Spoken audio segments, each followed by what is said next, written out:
Hello everyone, I am your teacher for this question. Let me explain this question to you now.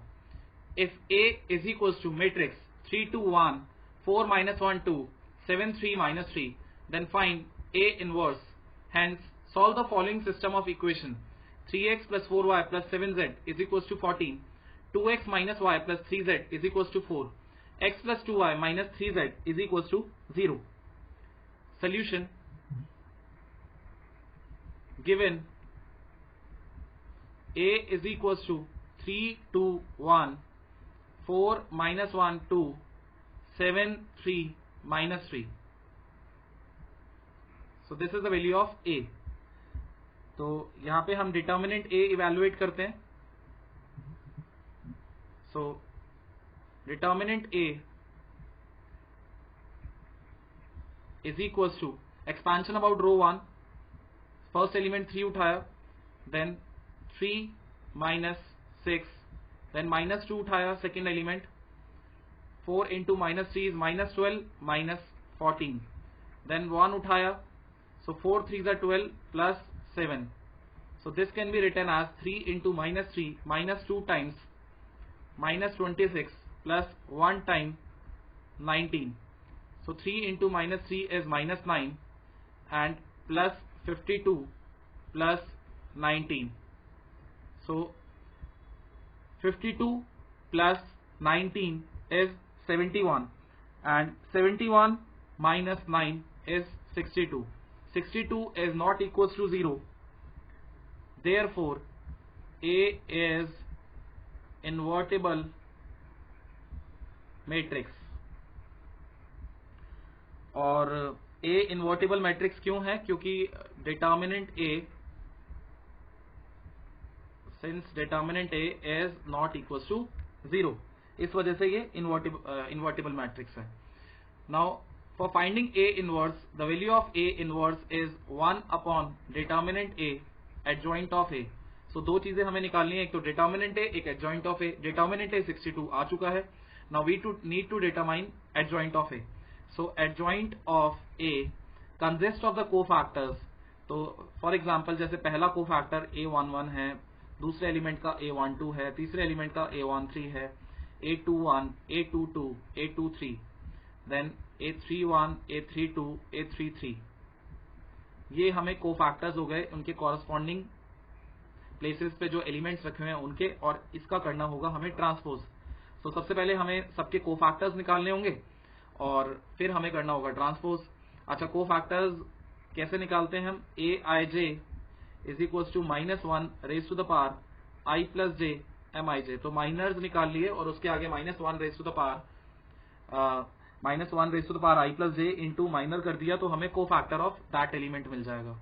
So we could write के adjoint of A, जैसे हम पहले element के अगर cofactor की बात करें तो वो हो जाएगा हमारे पास, जैसे 3 हमारे पास फर्स्ट रो में एलिमेंट है, तो 3 वाली रो छोड़ देंगे, 3 वाला कॉलम छोड़ देंगे, this into this, minus 1 into minus 3 आ जाएगा हमारे पास 3, एंड 2 इंटू 3 आ जाएगा 6. Now 3 minus 6 is minus 3.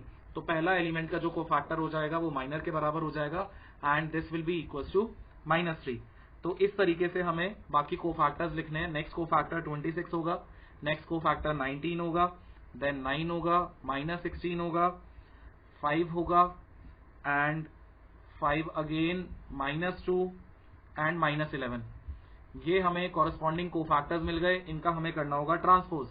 तो पहली कॉलम बन जाएगा पहली रो, दूसरा कॉलम बन जाएगा दूसरी रो, एंड तीसरा कॉलम बन जाएगा तीसरी रो. तो this is the value of adjoint A. Now for getting the value of A inverse, A inverse का फॉर्मूला हम सीख चुके हैं. So A inverse is equals to 1 upon determinant A adjoint of A. So adjoint of A में हमें minus 3, 9, 5, 26, minus 16, minus 2, 19, 5, minus 11. This is the value of A inverse. अब A inverse आने के बाद में हमें इन सिस्टम ऑफ लीनियर इक्वेशंस को सॉल्व करना था. तो the given system of equations are,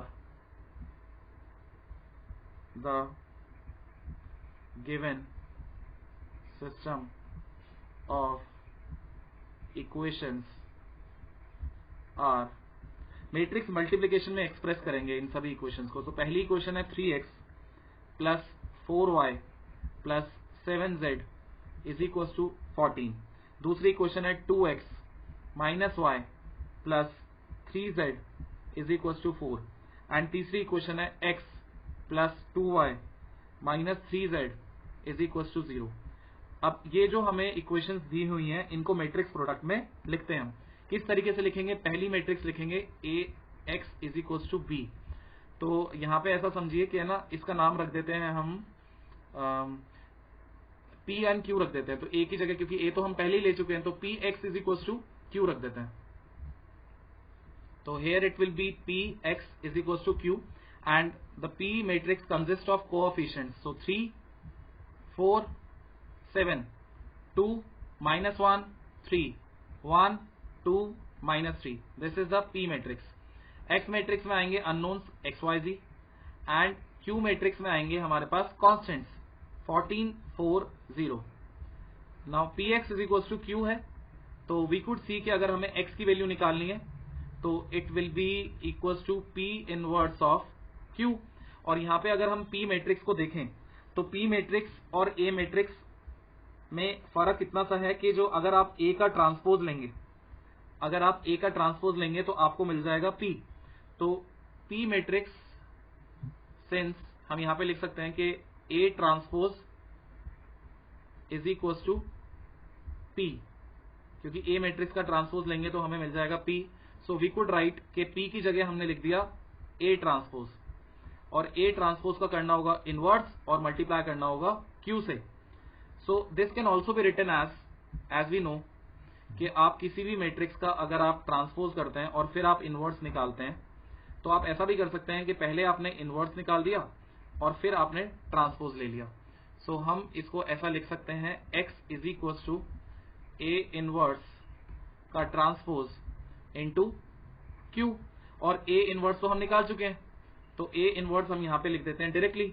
so x matrix is equals to a inverse अगर हम देखेंगे,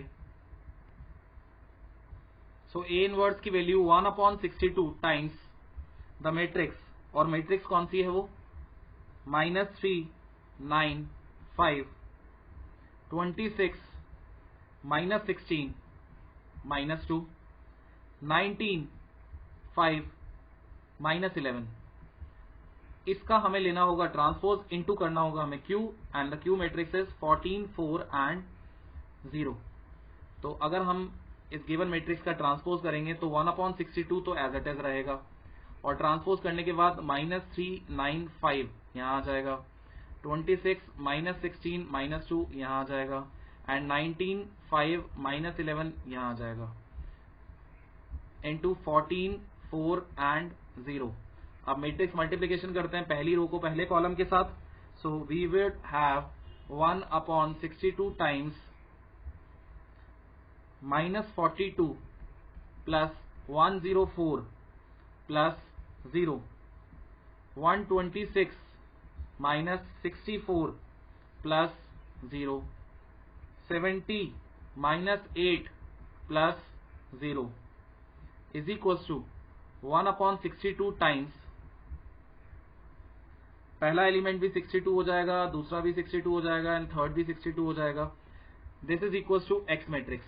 अच्छा, x matrix consist of 3 variables in a column matrix x, y, z, और ये इक्वल हो जाएंगे 1, 1, 1, क्योंकि 1/62 सबके पास जाएगा।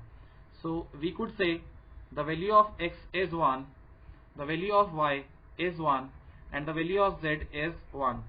X is equals to 1, y is equals to 1 and z is equals to 1 is the final solution. I hope you understood the explanation. Thank you.